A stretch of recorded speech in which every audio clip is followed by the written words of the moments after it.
Hey, bienvenue sur la chaîne Storman. Aujourd'hui, on va discuter ensemble de vis. Oui, tu l'as bien entendu, de vis. Il existe différents types de vis. Donc on va voir ensemble le type de vis qui existe. Que ce soit des vis pour plaques de plâtre, des vis traditionnelles plus communément appelées boulons, des vis autoforantes ou encore d'autres types de vis. On va tout voir ensemble. On va discuter des vis, de comment les mesurer, des différents types des différents types de filets qu'il existe, des différentes têtes qu'il existe et dans quelle application est-ce qu'on va pouvoir retrouver ces différentes vis. Alors reste avec moi, on va tout de suite voir ça sur mon atelier. C'est parti. Bon, la première vis qu'on va voir, c'est cette vis-ci. Tu vois, c'est une vis traditionnelle, c'est une vis petit boulon, une vis mécanique. Une vis traditionnelle. Alors qu'est-ce qu'on trouve sur cette vis là? On va retrouver le filet. Tu vois, c'est un filet qui est assez fin. Avec son entrée de filet, j'ai déjà fait une vidéo sur les filets.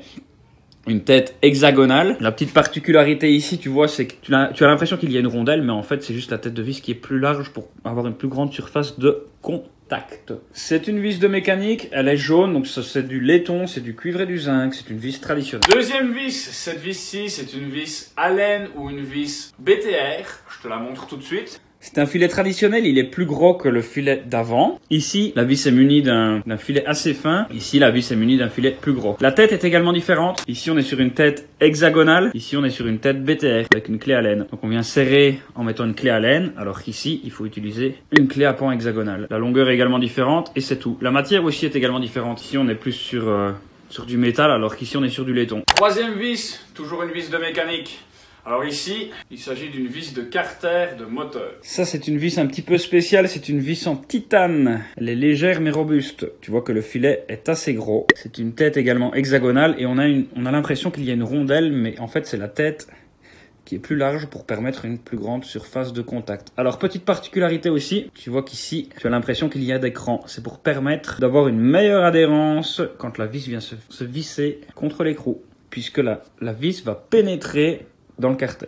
Quatrième vis, c'est toujours une vis de mécanique, c'est une vis vraiment traditionnelle, mais tu vas voir que la tête est un petit peu spéciale. Au niveau du filet, rien de spécial, hein, c'est un filet traditionnel, mais au niveau de la tête, regarde bien, c'est une tête Torx, mais il y a également la possibilité de mettre un tournevis plat. C'est-à-dire que tu peux venir serrer de l'intérieur comme une clé Allen, mais tu peux également utiliser un tournevis plat, si jamais tu as abîmé la tête de vis.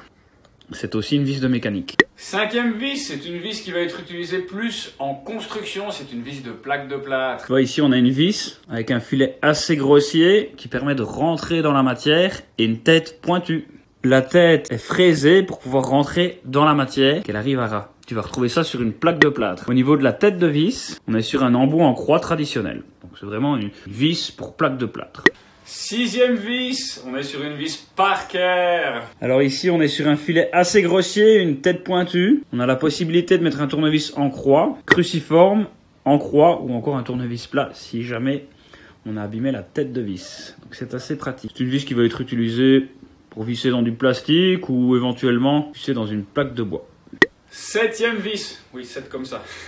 Septième vis, c'est une vis autoforante. La tête, c'est une tête hexagonale. Ici, on a une rondelle qui est directement mise sur la vis, donc tu ne peux pas l'enlever. La rondelle, c'est une rondelle en caoutchouc. Et alors, c'est une vis autoforante, donc c'est-à-dire qu'elle va rentrer dans du métal. Ici, c'est un foret, donc tu viens directement visser dans du métal ou dans du plastique. Il n'y a pas besoin de faire de trou au préalable. Donc quand tu viens visser dans du métal, on va directement faire un trou dans le métal. Tu viens visser ça et hop, la vis se met directement et tu as un joint. Alors ces vis-là, ce sont des vis un petit peu particulières que tu retrouves en construction. Et bien souvent, tu vas retrouver ça dans du revêtement métallique. Donc tu viens visser la vis, tu visses dans du bardage en métal et il n'y a pas de risque d'infiltration d'eau puisque la tête est munie d'un joint.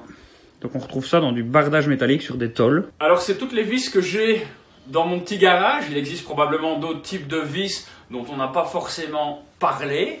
Il y a des vis à bois également qu'il existe. Il y a des vis à double filet pour pouvoir serrer plus rapidement. C'est le cas justement d'un étau qui est muni d'un double filet pour pouvoir serrer plus rapidement et faire moins de tours. Il existe aussi des vis qui ne sont pas filetées sur toute la longueur, puisque une vis à bois, ça ne doit pas être fileté sur toute la longueur puisqu'il y a un effort qui va se faire entre la première lame de bois et la deuxième lame de bois. C'est pourquoi elles ne sont pas filetées sur toute la longueur. Ce n'est pas l'objet de cette vidéo, mais Tout ça pour te dire qu'il existe d'autres types de vis, mais probablement pas présentés dans cette vidéo. Donc si cette vidéo t'a plu, tu sais ce que tu as à faire, tu mets un pouce bleu, tu t'abonnes, tu commentes si tu as des commentaires. Tu n'hésites pas justement à apporter des commentaires constructifs dans la vidéo, ça va vraiment m'aider à faire connaître cette chaîne et à partager le savoir. Moi je te dis à la prochaine dans une autre vidéo et salut, salut, salut, salut.